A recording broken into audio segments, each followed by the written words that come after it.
favorite part of the job is interacting with the public and you know, helping them find the right trail or moving them back on the rocks. You know, when I know they're in a dangerous situation, they don't realize that they're from Arkansas or from, you know, someplace where there's no ocean, and they don't realize they're in. And I know that by moving them back, that I've definitely potentially saved their lives. I had this gal recently. She was stuck, just death grip on the side of the rocks. She'd fallen in the water and could not get up, could not get down, could not go either way.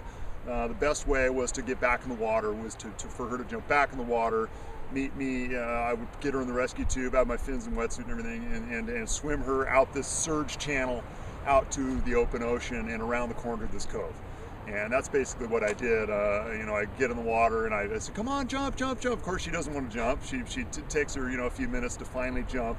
And then I get her in the rescue tube, and the strap got around my leg, and we got surged around, and finally the water calmed down a little bit, and I was able to kick and just swim as hard as I could and get her out and to safety. And she said to me afterwards, she goes, "You are such a stud."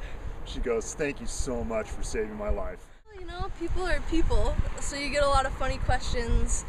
You know, I was here a couple weeks ago and a guy wanted us to launch a helicopter and a boat for a sea otter that was laying on a rock over there. And he was very concerned that the sea otter was going to dry out.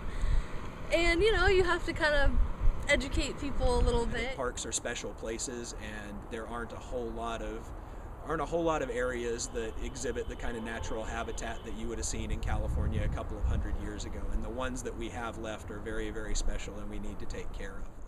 I think the natural world is important, and I think we have fewer and fewer opportunities to spend great time in an untouched, unspoiled landscape.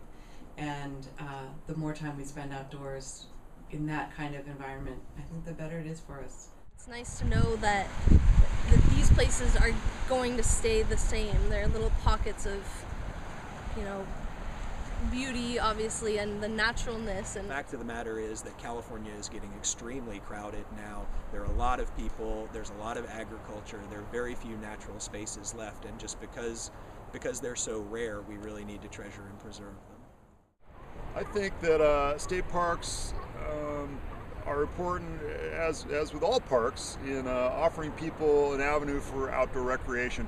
You know, whatever it is they love to do, whether it's hiking or biking or horseback riding or surfing, it's really important to allow people the tranquility and the solitude of getting out in a beautiful spot and reflecting on their day or their loved one, their past loved one, or whatever it may be.